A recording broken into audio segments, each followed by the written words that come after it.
Okay. Hello. This is the weekly VOLTHA TST meeting, and it's being recorded. So let's see. So we can just go ahead and dive right into it. Last week we had a little bit of fun with the Jenkins server, Jenkins Open Cord. The server was offline for a day or two because we ran into a few problems with it. The underlying problem was there was a timeout that happened up when the server was starting up. The Jenkins server kind of ran in a Hydra mode where it began to launch. Several processes were started to go out and begin running heartbeats and accumulate status for the worker nodes that we'd end up having to toss work at. At some point during the startup, system daemon herder decided to intervene, thought too much time had elapsed, and it went in and tried to terminate the Jenkins server. Unfortunately, it killed only one of the processes, not the entire running server. So even though the head was gone, we still had processes running and generating log output. So it kind of looked like it was working, kind of not. I've gone in and cleaned up a lot of things on the server to help the startup time, and we increased the timeout limit. So that seems to have helped with it. If you noticed that the Jenkins server was displaying a banner that the server was shutting down, that was actually part and parcel with this. In order for that banner to go away, the Jenkins server has to run all the way to completion and then beginning running jobs. But with the process being terminated midway through, we never reached the point where that message could go away. But we were able to get everything cleaned up and running now. So some of the overhead that was being contributed in Jenkins, there are a group of nodes called that were labeled with QCT. There were 12 of them. I found out late last week that those definitions or that hardware had been repurposed for something else. So we basically had a batch of ghost nodes in Jenkins that were just wasting time and resources trying to query for them to see if they were live. Those definitions have been removed. They literally were doing nothing. So if it's possible we might have some test dependencies on them still. If they are, we'll just have to go and clean them up because the nodes just simply are non-existent. And a third problem surfaced. I'm trying to look into some other things, but if you've noticed any error messages in the EC2 logs or EC2 node logs that say that the system console has no output, we did find that there's a type of AWS instance called Nitro instance. You need elevated privileges to be able to interact with this instance. And at the time we found it, we were lacking that access in a couple of places. So that's been corrected. So hopefully that'll have a positive effect on some of the test failures. And just for today, I'll just toss this in early because I know we're going to get into release planning. For the release, I'm going in and trying to create all of the VOLTHA 210 and 211 subdirectories and configs in the CI management repository. So we'll have a place to begin launching tests, perform test runs as a VOLTHA 210 testing run or VOLTHA 211 testing run, but that's a work in progress. So I guess one of the highlights for today, I guess we need to discuss release planning for the upcoming release and decide on a code freeze date. I guess if Mahir or Mitt would like to chime in on that to start the discussion. The code freeze that was, I mean, it was 16th of December previously we talked. So it gives us 2 weeks to test the code and take the repos, after the code freeze. So this is the experience that previously you know, done with the ONF people, I guess. So thinking that they have dedicated resources for this, at least 3-4 people previously, we can freeze the code a bit early this time because it's Joy, you probably mostly will doing that. And so it's first time for you doing this. So I think we can give a bit more time, you know, to test and take the repos, you know, according to the previous dates. You know, they were two weeks then, but sure, I mean, this time we can give 3 weeks, I guess, at least.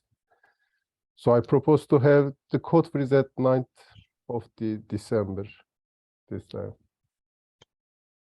I don't know, what do you think? Yeah, this is Amit. Yeah, I had the same thoughts as well. So I think 90 is good, giving us at least 1 extra week.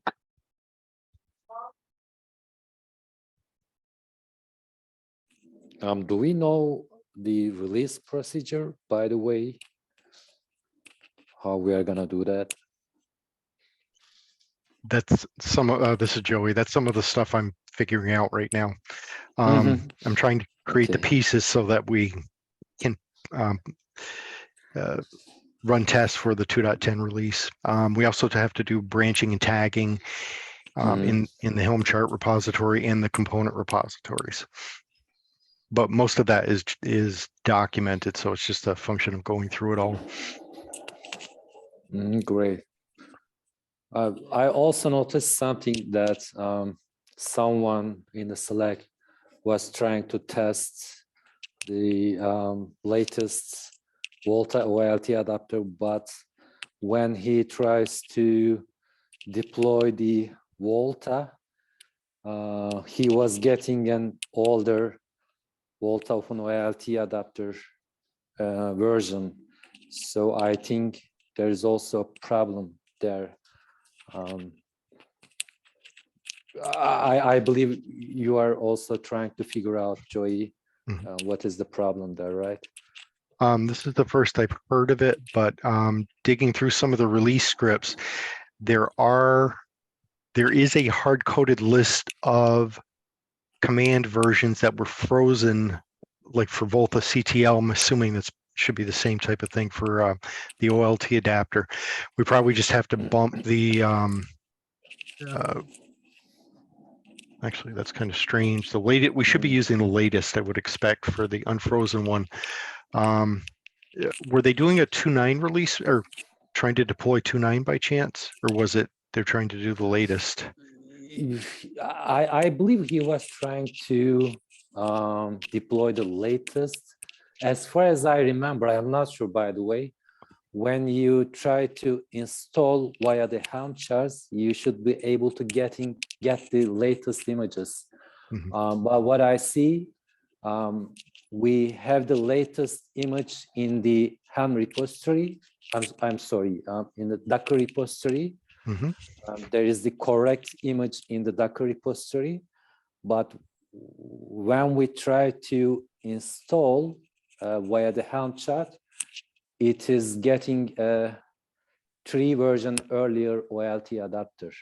As far as I know, when you try to install without giving the version tag to the Helm install procedure, you get the latest images. But currently, we are getting an older version of OpenOLT adapter. Probably there's a glitch there. I don't know, or maybe I'm wrong. I'm not sure.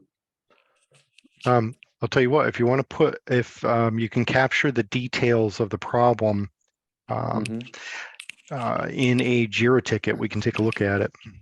Okay, but does anybody know that when we want to install the latest images via the Helm charts, do we get always the latest versions, or we get the tagged images? Does anybody know that? That is something I'm not sure. Okay. So I'll open a Jira ticket for that, Joy. Okay.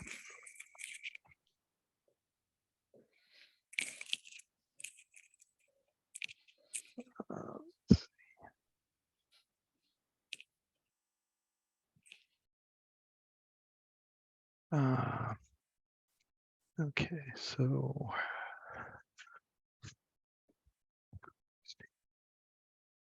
okay, so on to the next item. Is Holger on the call? No, unfortunately, Holger is also this week not available, still ill. Unfortunately, I think we have to skip it. Okay. And I don't see Gustavo on the call. Oh, was that correct? I'm here. Oh, okay, sorry. Okay.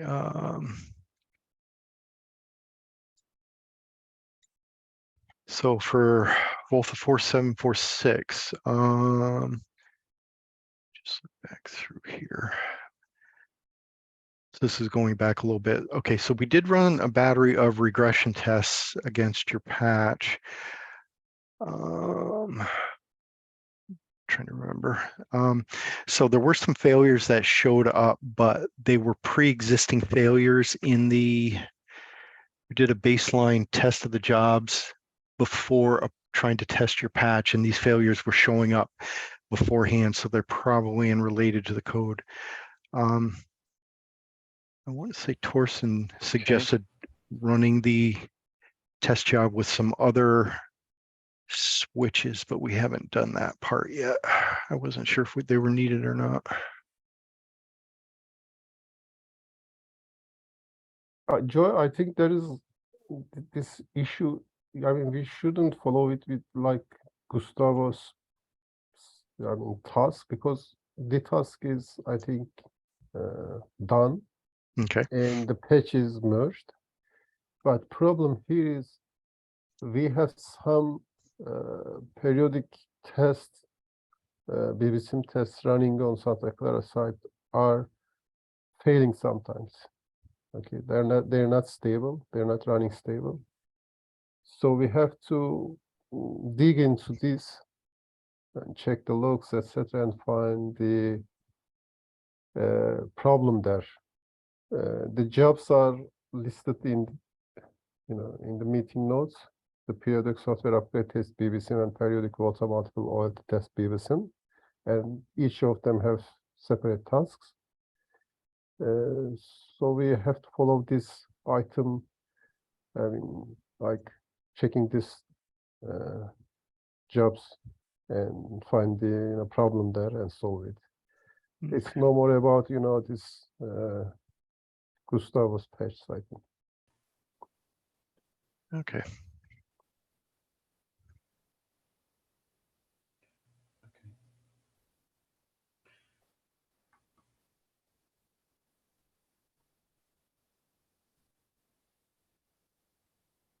Let's see. Does that also cover the next item? No, this one is Gustavo here. I think he has also done with that.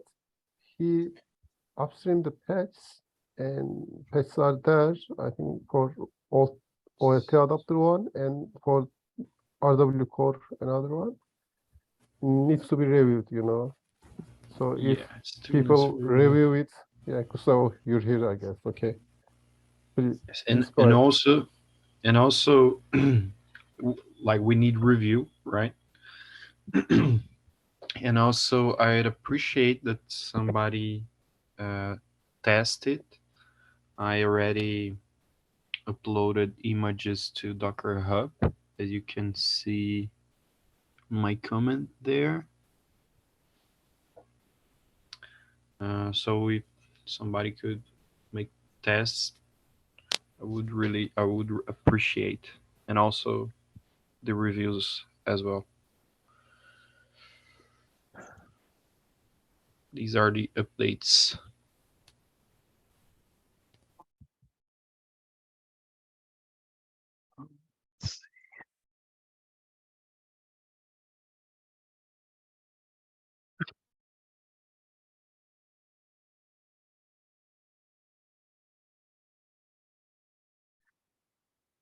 Remember if these were tied to the other failures that were in.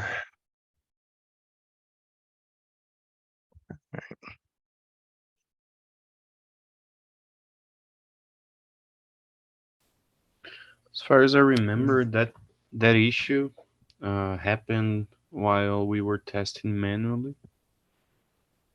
And I'm not sure if there was a specific test, a specific job that was catching the issue.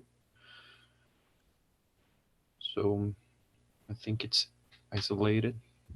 Okay. Yeah, I think there's no test to catch Yeah. this issue yet. Either we made, writes one, or we have to test it manually. But beside this, Joy, we have another issue here about the tests we're doing with patch sets. You know, when we upstream some patch sets and we want to, take this through some automatic test, we used to write the, keywords, hardware test and functional test on the patch. So Jenkins was taking this patching through some tests, hardware and BBSIM test. Mhm. Right. So I think, yeah, because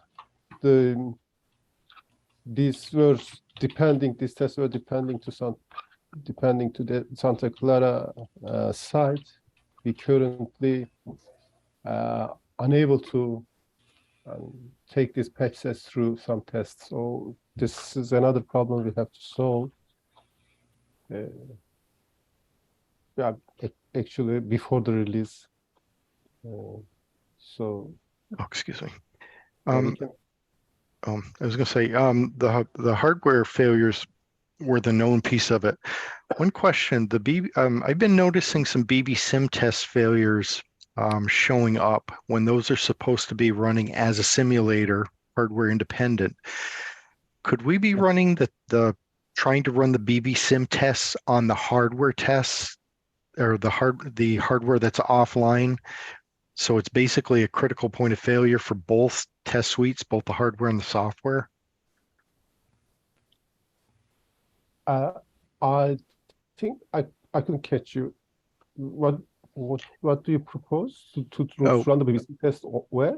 I'm saying, is there a built-in failure? Are we attempting to run the BB-SIM test suites on around the same hardware that we're trying to launch the hardware test suites on? The hardware test suites are failing because we can't contact the equipment. Yeah. I'm wondering if we're trying to invoke the BB-SIM test suites on the same hardware, since those are also failing. But the failing hardware was OLTs, I guess, not the servers themselves. So when talking about hardware, we have servers, that we run, deploy VOLTHA on it. And there are OLT devices and ONE devices. So the hardware tests are failing because the OLT devices there in the site, they are failing, they're broken, don't work. But we still can run the BB-SIM tests. So you think if there's failures, you're thinking the BB-SIM tests are due to software, not for the environment that they're running in then? BB-SIM tests do not use the OLTs and ONUs. They only need the servers. So if servers are alive, they should be running. They don't depend on the OLTs. Yeah, I understand that. I'm wondering if it's running on something attached to where the pod or the test where the other tests are running, and it may be failing just because of where it's trying to be launched from. Okay. Maybe I don't know. I don't know the details, and I don't know how these keywords trigger these tests. So to solve this, first we start from there. Okay. And writing this keyword on the patch sets, then something triggers the Jenkins jobs, and which Jenkins jobs are these, and where do they run? Okay. At least we can, I think, run the vsim test. But we should also, I mean, probably they are on Santa Clara website, sorry, deployment site. And we should move them, the hardware related one, to somewhere else that we have hardware currently. Okay.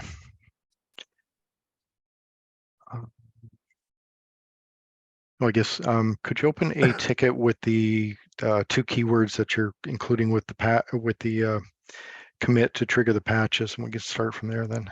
Okay. Let me see. So open problems. Torsten reported a problem with the community pod. I started poking at that a little bit last week. It looks like we're getting a null value. I can't tell if an environment variable may not be set, but it's manifesting around the etcd cube init.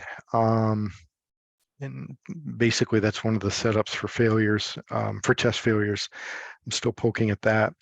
You see, Serkant reported another instance where a disk full message was reported. The Jenkins nodes themselves don't seem to have a space problem, so it's probably one of the pods that we're talking to. You see, or an I image. don't see Mhm. I don't see those errors anymore, by the way, Joe. Okay, it seems like it's a transient failure, so I don't know if, Probably, yeah, Mhm. maybe a test is going bananas, filling the local disk on a VM, and then when the machine reboots, the disk is reclaimed, so we don't see it again until that behavior is triggered. Yeah, something's definitely causing it though. And we see, Serkant Mahir and I were going to be debugging a VLAN, I think it was a VLAN problem after the meeting too. Let's see. So that's pretty much the ongoing things. We still have the owner needed for VOLTHA 4797 if anybody is interested. And we can open up the floor for discussions if anybody has anything.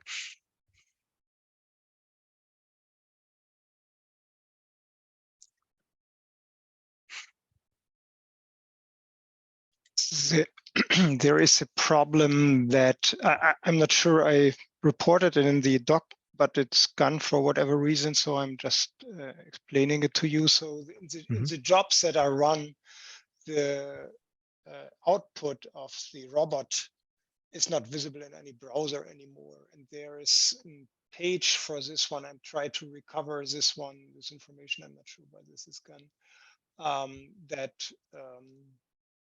This can be solved with a simple Jenkins set. So Joey, I will provide information for you about this one offline. So in Jenkins, you need to include another update, attribute, and then the Jenkins will produce readable robot logs at the end. So that is the one item that and the other item that is vol 4842. I'm not sure whether we have already an item for this one. I'm not sure where.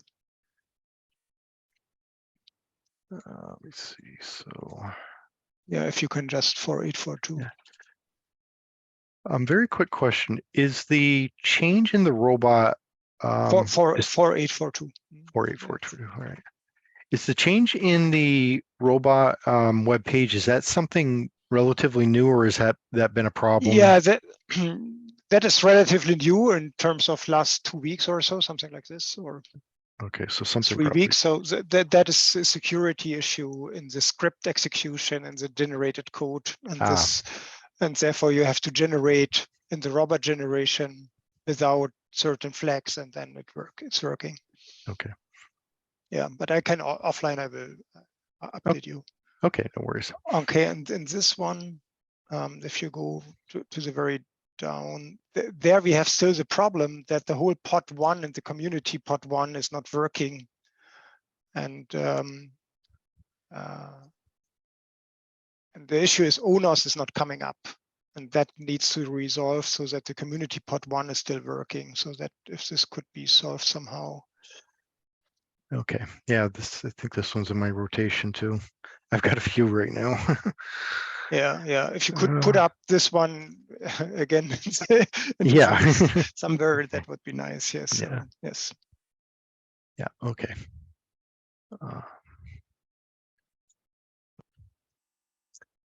Okay, so 42.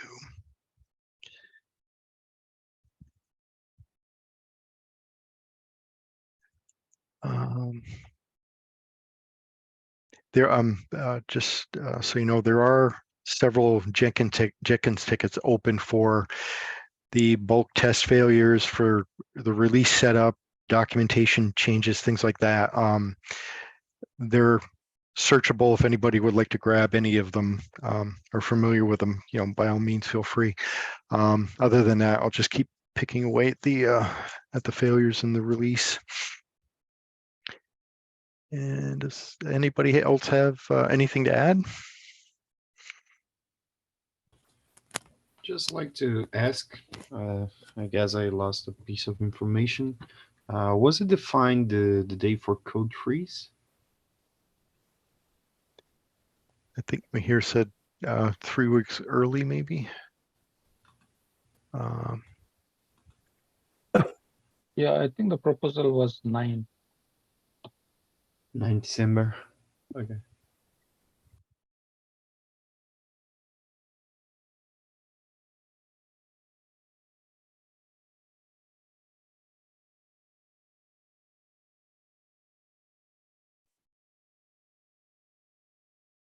Okay. Well, I guess if nobody has anything else to add, I guess we're done for this week, and I'll see y'all next week then.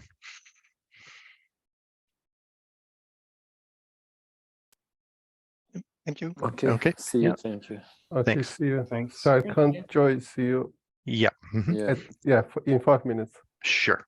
5. Yeah. Okay. Bye. Yeah.